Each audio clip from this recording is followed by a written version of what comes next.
Hi everyone, स्वागत है आपका आरएस क्रिएशन स्टडी चैनल में। तो आज हम लोग बहुत ही इंपॉर्टेंट टॉपिक डिस्कस करने वाले हैं एमईजी 10 का, जो कि है द दलित कैनन। तो दलित कैनन में हम देखेंगे कि दलित कैनन बना कैसे और इसका टाइम के साथ साथ एवोल्यूशन कैसे होता गया, इसमें चेंज कैसे आता गया, इसके रूल्स और प्रिंसिपल कैसे चेंज होते गए और किस किस ने जो है दलित कैनन को बनाने में अपना कॉन्ट्रीब्यूशन दिया है, उनके बारे में भी पढ़ेंगे। तो सबसे पहले हम जान लेते हैं कि दलित कौन होते हैं। तो दलित जो है अनुसूचित जाति जाति के लोगों को बोला जाता है, जो कि सबसे नीमन वर्ग होता है। क्योंकि इंडिया में आप सबको पता है कास्ट सिस्टम होता है, तो इसमें जो है जो सबसे ज्यादा ऑप्रेस्ड क्लास होती है, जिसको दबा करके रखा जाता है, जो पिछड़ा वर्ग होता है, उसको जो है दलित बोलते हैं। और ये जो हिंदू वर्ण है, इसमें इनको जो है शूद्र कहा गया है।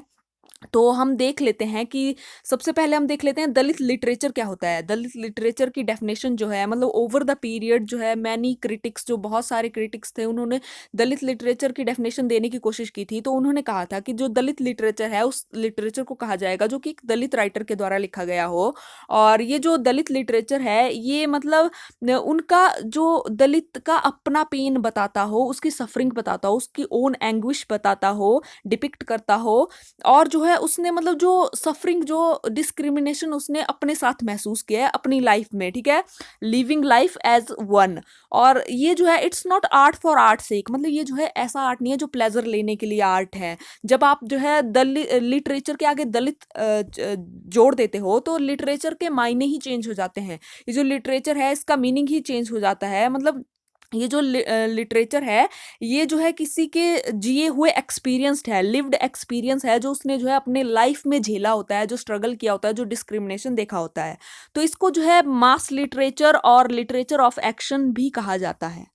तो दलित लिटरेचर को सबसे ज़्यादा डिवेल्प करने में जो है दलित राइटर्स का हाथ है, इन राइटर्स का हाथ है। ये बहुत ही मेन राइटर्स हैं, जैसे डॉक्टर B.R. अम्बेडकर हो गए, इनको तो सब जानते हैं, ज्योतिराव फुले हो गए, ओम प्रकाश वाल्मीकि हो गए और दया पवार हो गए और अदर्स। इन लोगों को श्रेय जाता है दलितों को जागरूक करने का। सबसे पहले इन्होंने दलितों को जागरूक किया था, इनको जो है मतलब इनकी स्थिति के बारे में बताया था और इनको जो है जो लाइट की तरफ हो गया, मतलब एक तरह से जागरूकता की तरफ लेकर के गए थे। जैसे डॉक्टर B.R. अम्बेडकर का तो सबसे ज्यादा कंट्रीब्यूशन माना जाता है, क्योंकि ये खुद भी एक दलित थे और डिस्क्रिमिनेशन को जो है चेंज करना चाहते थे, एंड करना चाहते थे। इसलिए इन्होंने जो है 14 अक्टूबर 1956 को इन्होंने अपना धर्म परिवर्तन कर दिया था। हिंदू धर्म से जो है बौद्ध धर्म में कन्वर्ट हो गए थे अपने बहुत सारे अनुयायियों के साथ, मतलब फॉलोअर्स के साथ। इनके फॉलोअर्स ने भी चेंज कर दिया था।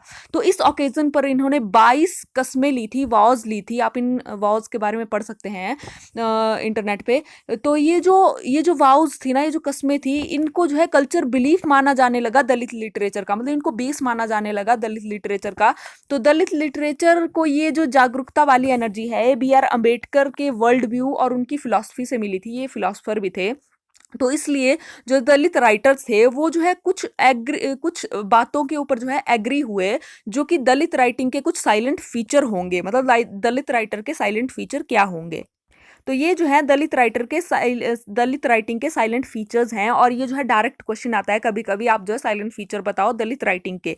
तो ये 13 फीचर्स हैं, मैं इनको एक एक करके आपको बताती हूँ। जैसे सबसे पहले acknowledging doctor B.R. Ambedkar philosophy, मतलब B.R. अम्बेडकर की फिलोसफी को मानना और उनके जो लिबर्टी और इंडिपेंडेंस के ऊपर व्यूज थे उनको मानना, उनकी जो सोच थी उसको मानना। बिलीव करना बुद्धा एथिज्म में और रिजेक्ट करना, सोल को रिजेक्ट कर देना। और जो अपोजिशन ऑफ हॉलो रिचुअल, मतलब जो बेकार के रिचुअल होते हैं उनको अपोज करना। उसके बाद जो है अपोजिशन ऑफ वर्ना सिस्टम, मतलब जो इंडियन उसमें जो है वर्ना सिस्टम होता है, जैसे उसमें जो है ब्राह्मण, क्षत्रिय और शूद्र, मतलब जो कास्ट को जो है डिवाइड किया गया है, उसको अपोज करना और कास्ट डिस्क्रिमिनेशन को अपोज करना और कम्युनिज्म को भी अपोज करना। सपोर्ट करना ब्रदरहुड, मतलब एकता को सपोर्ट करना, ना कि सेपरिज्म को। सपोर्ट करना फ्रीडम और सोशल जस्टिस को सपोर्ट करना। और उसके बाद जो नेक्स्ट है सोशल चेंज को मानना, commitment to social change, social transformation को मानना। अपोजिशन टू कैपिटलिज्म, जो कैपिटलिस्ट सोसाइटी है उसका अपोजिशन करना। और जो जो opposition to feudalism and brahmanism, मतलब जो ब्राह्मण अपने आप को सुपीरियर समझते हैं और जो दूसरे लोग हो गए फ्यूडलिज्म, मतलब जो लोगों को दबा करके रखा जाता है, उसके उसका अपोज करना। और जो अपोजिशन टू हीरो वर्शिप, मतलब किसी भी हीरो की पूजा नहीं करना, ठीक है, लोगों मतलब जो हीरो गॉड हो गए या फिर ऐसा कुछ हो गया। और disagreement with Ramchandra Shukla definition of epic, जो रामचंद्र शुक्ला ने एपिक की डेफिनेशन दिया उसके साथ एग्री नहीं करना। और अपोजिशन टू ट्रेडिशनल एथिज्म का अपोजिशन करना और सपोर्ट करना वर्नालेस एंड क्लासलेस सोसाइटी, मतलब जिसमें कोई वर्ण ना हो, जैसे शूद्र ब्राह्मण और ये जो बाकी की कास्ट सिस्टम हो वो ना हो, क्लासलेस सोसाइटी हो जिसमें कोई क्लास ना हो, मतलब अपर और लोअर कोई कुछ ना हो। और अपोजिशन करना जो लिंग्विस्टिक और जेंडर शॉविनिज्म है उसको अपोज करना, मतलब जो अंध राष्ट्र भक्ति है या फिर जो जेंडर डिस्क्रिमिनेशन है, इन सारी चीज़ों को जो है अपोज करना। तो ये 13 साइलेंट फीचर हैं, इनका आप स्क्रीनशॉट ले लीजिए, ये बहुत ही इंपॉर्टेंट है और इनको आप जो है एज इट इज याद कर लीजिए। तो अब नेक्स्ट पॉइंट जो है, हम सबसे पहले जो है दलित मूवमेंट देखेंगे कि दलित मूवमेंट क्या है। जब तक हम दलित मूवमेंट को नहीं समझेंगे, हम जो है ना दलित लिटरेचर को अच्छे से समझ सकते हैं और ना ही दलित कैनन को अच्छे से समझ सकते हैं। मतलब दलित मूवमेंट के साथ साथ ही ये जो चीज़ें हैं आगे बढ़ती गई। सबसे पहले दलित मूवमेंट आई थी इंडिया में, जो कि हमारी आज़ादी से पहले से चली हुई है, कई सालों से चली हुई है। जैसे ही दलित मूवमेंट आई थी तो सोशल ट्रांसफॉर्मेशन होने लगा, मतलब रेवोल्यूशन आने लगा और थोड़ा थोड़ा चेंज होने लगा। और जैसे ही मतलब कोई जो मूवमेंट स्टार्ट होती है कंट्री में या फिर कहीं भी, उसके साथ ही जो लिटरेचर होता है ना वो भी डेवलप होता है, क्योंकि लोगों को जो है लिटरेचर के माध्यम से ही जागरूक किया जाता है। तो लिटरेचर की भी ग्रोथ होती गई, दलित लिटरेचर की, और ऐसे करके जो है दलित कैनन बनता गया। तो ये सारी चीजें जो है बनती गई, इस तरह से दलित कैनन बना एट लास्ट में। तो हम देख लेते हैं कि दलित मूवमेंट है क्या। तो ये जो दलित मूवमेंट थी ना, ये जो थी सोशल मूवमेंट तो थी ही थी, मतलब सोशल चेंज की मूवमेंट तो थी ही थी, उसके साथ जो है पॉलिटिकल मूवमेंट भी थी। मतलब जो लोग जो थे उनका पॉलिटिकल मतलब वोट बैंक की राजनीति हो जाए या फिर वैसी मूवमेंट भी थी। तो जिसका जो मेन गोल था ना वो रेवोल्यूशन लाना था। और जो रेवोल्यूशन लाना मतलब जो लोगों की लाइफ चेंज करना, उनको जो है डिग्निटी दिलाना, उनको जो है सोशली और इकोनॉमिकली उनकी प्रोग्रेस करवाना, उनको सोशल जस्टिस करवाना, इसके मेन गोल थे दलित मूवमेंट के। जो दलितों के साथ डिस्क्रिमिनेशन होता था उसको रोकना। तो हमें जो है आज़ादी मिलने से पहले ही सब एक दलितों को जो है एकजुट करने का प्रयास जो है स्टार्ट हो गया था, कई सालों से स्टार्ट हो रहा था। लेकिन इसमें जो है मेन रोल किसने निभाया? डॉक्टर बी आर अम्बेडकर और ज्योतिराव फुले ने। तो सबसे ज़्यादा तो डॉक्टर बी आर अम्बेडकर ने निभाया था रोल, कि जो बिखरे हुए दलित थे ना, उन सारे दलितों को इन्होंने एक करना जो है इकट्ठा कर लिया। जिस कारण जो है दलितों, क्योंकि बी आर अम्बेडकर का मानना था कि दलितों को जो है सामाजिकली और राजनीतिकली उनकी पकड़ जो है कमजोर है, तो उनको जो है अपनी पकड़ जो है को स्ट्रांग बनाना होगा, अगर वो चाहते हैं कि ये कास्ट सिस्टम जो है खत्म हो जाए और उनके साथ ये जो भेदभाव होता है ये खत्म हो जाए। तो उसके लिए बहुत ही ज्यादा इंपॉर्टेंट है ये सारी चीजें। तो उसके बाद जो है, इसके बाद जो दलित मूवमेंट है ना, इसने जो है चेंज की मांग की, जो चेंज होना चाहिए सोसाइटी में, कि दलितों के साथ सोशल जस्टिस, डिग्निटी और इकोनॉमिक और पॉलिटिकल उनकी ग्रोथ होनी चाहिए। और इसके साथ साथ ही जो लिटरेचर था ना वो भी प्रोड्यूस होता जा रहा था, लिटरेचर को भी साथ साथ में चलता जा रहा था, और बहुत अच्छा लिटरेचर प्रोड्यूस होता जा रहा था। और इन सब में जो लिटरेचर में जो एम होता था ना, वो इन सब बातों को हाईलाइट किया होता था उस लिटरेचर में, कि सोशल जस्टिस और डिग्निटी और इकोनॉमिक प्रोग्रेस, इन सारी चीज़ों को जो है हाईलाइट किया होता था। तो जो दलित मूवमेंट थी ना, एक साथ स्टार्ट नहीं हुई थी इंडिया में, अलग अलग जगह पे अलग अलग टाइम पे स्टार्ट हुई थी। तो क्योंकि क्योंकि क्या होता है कि हर जगह में लीडरशिप अलग होती थी, उनकी हिस्ट्री अलग होती थी, सोशल पैरामीटर अलग होते थे। तो ये जो था इन सारी चीज़ों के ऊपर डिपेंड करता था, ये जो मूवमेंट का चलना होता था। तो हम यहाँ पर जो है दो एरियाज को लेते हैं, कंसीडर करते हैं, दो रीजन को लेते हैं जिनकी बारे में हम जो है देखेंगे, उनमें कहाँ पर जो दलित मूवमेंट थी वो चली थी। तो सबसे पहले जो है महाराष्ट्र से स्टार्ट हुई थी, हम सब जानते हैं 1950s में सबसे ज़्यादा जोर पकड़ा था। और जो हिंदी बेल्ट है उसको भी लेते हैं, हिंदी बेल्ट में बाद में स्टार्ट हुई थी। तो ये जो हिंदी बेल्ट जो है, हिंदी राज्य जो जहाँ पे हिंदी स्पीकिंग राज्य होते हैं उनको बोला जाता है, जैसे यूपी हो गया, बिहार हो गया, मध्य प्रदेश हो गया, ये सारे के सारे राज्य जो है इनको हिंदी बेल्ट के नाम से जाना जाता है। तो जो मराठी थे मतलब जो महाराष्ट्र थे वहाँ से जो है 1950 से ये मूवमेंट स्टार्ट हो गई थी, सबसे पहले वहीं से स्टार्ट हुई थी और ये बहुत ज़्यादा रेवोल्यूशनरी रूप में उभरी थी महाराष्ट्र में। लेकिन जो हिंदी बेल्ट थी ना वहाँ पर उतनी ज़्यादा रेवोल्यूशनरी नहीं थी ये। हिंदी बेल्ट में ये कमी रह गई थी कि उन्होंने जो है इसको जड़ से ख़त्म करने की कोशिश नहीं की, क्योंकि उन्होंने जो है मतलब जो रिलीजन होता है, रिलीजन के साथ जुड़े हुए थे क्योंकि लोग, तो उन्होंने जो है वर्ण सिस्टम को डायरेक्ट चैलेंज नहीं किया।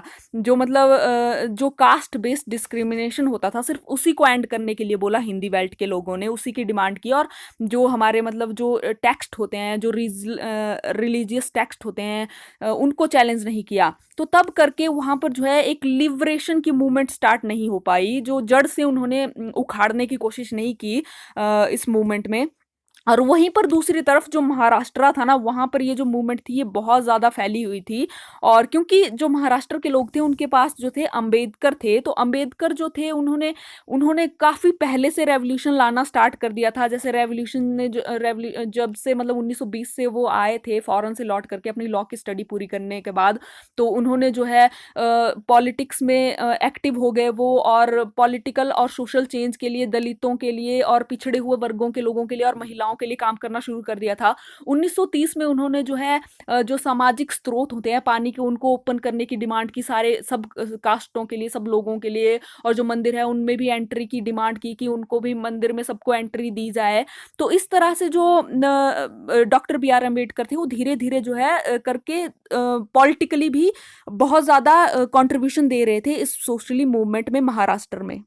तो महाराष्ट्र में डॉक्टर अंबेडकर ने क्या किया था कि सबके सामने जो मनुस्मृति थी उसको सबके सामने जला दिया था आग में, और अपने जो फॉलोअर थे उनको भी यही करने के लिए कहा था। क्योंकि वो जो थे एक साइंटिफिक और ट्रांसफॉर्मेशन की सोच में बिलीव रखते थे। उन्होंने एजुकेशन और स्ट्रगल और ऑर्गेनाइजेशन के मुद्दों को यूज किया इस मूवमेंट के लिए, ना कि उन्होंने रिलीजन का यूज करके लोगों को भड़काया। मतलब उन्होंने जो है बहुत अच्छे से काम किया था। और उन्होंने जो है चाहे वो लंदन की राउंड टेबल कॉन्फ्रेंस हो वहाँ पर अलग से निर्वाचन मंडल की डिमांड करना हो, और बाद में चाहे पूना पैक्ट में जो है उनकी डिमांड मानी नहीं गई थी, लेकिन बाद में उनकी जो सीटें थी निर्वाचन मंडल की उनको जो है बढ़ा दिया गया था। मतलब आरक्षित सीटों की संख्या बढ़ा दी गई थी अनुसूचित जाति के लिए। और उनके जो थे इंडियन कॉन्स्टिट्यूशन में, क्योंकि वो पढ़े लिखे बहुत ज़्यादा थे ना, तो इंडियन कॉन्स्टिट्यूशन ड्राफ्टिंग कमेटी के वो चेयरमैन थे। मतलब इंडियन कॉन्स्टिट्यूशन बनाने में उनका बहुत बड़ा हाथ है। तो उन्होंने वहां पर भी जो है ध्यान रखा कि वो जो है प्रोटेक्ट करें दलित के राइट को, सोशली, इकोनॉमिकली, एजुकेशनली, और उनको जो है एम्प्लॉयमेंट दिलाएं और उनको जो है एम्पावरमेंट दिलवाएं। तो उन्होंने सब चीज़ों का ख्याल रखा है कॉन्स्टिट्यूशन में भी। तो इस तरह से जो दो एरिया थे ना, इन दोनों में जो मूवमेंट थी वो स्टार्ट हुई थी। लेकिन कैसे इन दोनों में इतना ज़्यादा डिफरेंस था, अलग अलग जगह पे शुरू हुई थी और बहुत ज़्यादा डिफरेंस था। जो हिंदी बेल्ट के लोग थे ना वो जो थे वहाँ के एरिया के लोग जो थे डर के बैठे रहे फ्यूडल और जो रिलीजियन स्ट्रक्चर के ताकतवर लोग थे उनके नीचे जो है बैठे रहे। और इस कारण से इस मूवमेंट में जो है मतलब ज़्यादा सक्सेस नहीं मिल पाई, कुछ ही सक्सेस मिल पाई कुछ ही एरिया में। बट जो आगरा के क्षेत्र थे ना उस टाइम, जो आगरा था वहां पर 1950 और 60s के बीच में जो डॉक्टर अंबेडकर थे उनके बहुत सारे वर्क को ट्रांसलेट किया गया और लोगों में उनका प्रचार किया गया, उनको फैलाया गया। इससे जो है लिटरेरी प्रोडक्शन का जो है इन्फ्लुएंस हुआ, लिटरेरी प्रोडक्शन के ऊपर जो है इन्फ्लुएंस हुआ, जो लिटरेचर है उसके ऊपर इन्फ्लुएंस हुआ और बहुत सारा वर्क जो है पब्लिश हुआ और ज़्यादा राइटर, न्यू नेम उभर के आए, नए राइटर उभर के आए। तो हिंदी में छपने के बाद भी बहुत सारे लोगों ने जो है इस वर्क को जो है इग्नोर कर दिया, हिंदी लोगों ने। क्योंकि जो क्रिएटर ऑफ हिंदी कैनन थे ना, जैसे रामचंद्र शुक्ला हो गए और तुलसीदास जी हो गए, तो उनके जो अनडाइंग फैन थे उन लोगों ने तो इन टेक्स्ट को, इन बुक्स को टच तक नहीं किया, इन बुक्स को पढ़ा तक नहीं। और जब तक आपकी बुक्स को कोई पढ़ेगा नहीं तो रेवोल्यूशन कैसे आए। तो इस तरह से ये जो मूवमेंट थी ये महाराष्ट्र में तो अच्छी खासी मतलब स्प्रेड हुई और अच्छी खासी सक्सेस हुई। लेकिन जो हिंदी राज्य थे उनमें, जो हिंदी बेल्ट थी उनमें इतनी ज़्यादा अच्छे से नहीं उभर के आई। और समाज में जो थे कोई भी, क्योंकि स्ट्रॉन्ग लीडरशिप नहीं आई, स्ट्रॉन्ग लीडरशिप उभर के नहीं आई और स्ट्रॉन्ग मूवमेंट नहीं थी जो कि दलित लिटरेचर की तरफ जो है लोगों का ध्यान खींच सके। मतलब लिटरेचर की तरफ जो है ध्यान जाना बहुत ज़्यादा ज़रूरी होता है किसी भी मूवमेंट के लिए। तो ये जो थी मतलब हिंदी बेल्ट में ये ज़्यादा सक्सेसफुल नहीं हो पाई। लेकिन फिर भी कुछ हद तक बहुत ज़्यादा बदलाव आया था सोसाइटी में। जो दलित राइटर थे, वो अपनी उन्होंने मतलब दलित राइटर काफ़ी ज़्यादा आने लगे थे और उन्होंने अपनी राइटिंग के साथ जो है इंडिया के लोगों को जो है दलित की कंडीशन के बारे में बताना स्टार्ट किया और लोगों को जागरूक करना स्टार्ट किया कि इक्वालिटी, लिबर्टी और जस्टिस क्या होता है, और जस्टिस की तरफ जाने को लोगों को जो है मजबूर किया, और बहुत ज़्यादा काफ़ी चेंज आया। तो इस तरह से दलित कैनन और दलित लिटरेचर की ग्रोथ हुई। तो यहाँ पर मैंने डॉक्टर बी आर अम्बेडकर के बहुत ही फेमस कुछ वर्क लिखे हुए हैं। जैसे ये देखिए आप, मूक नायक हो गया, बहिष्कृत भारत हो गया, और द अनटचेबल हो गया, और बहुत सारे ऐसे वर्क है। तो आप इनमें से 2-3 वर्क देख लीजिए और इनका स्क्रीनशॉट लेकर के इनको याद कर लीजिए, और अपने पेपर में आप लिखेंगे तो आपको काफ़ी ज़्यादा हेल्प मिलेगी, आपको ज़्यादा मार्क्स मिलते हैं। तो ये जो है डॉक्टर बी आर अम्बेडकर के वर्क हैं। आप कुछ और राइटर्स के वर्क भी पढ़ लीजिए, आपको हेल्प मिलेगी। तो ये थी आज की वीडियो। आई होप ये वीडियो आपको अच्छी लगी होगी और आपके लिए हेल्पफुल रही होगी। अगर ऐसा होगा तो प्लीज़ मेरे चैनल को लाइक, शेयर और सब्सक्राइब जरूर कीजिए, और मिलते हैं ऐसी किसी नेक्स्ट वीडियो में। तब तक के लिए अपना ध्यान रखिए। Bye bye.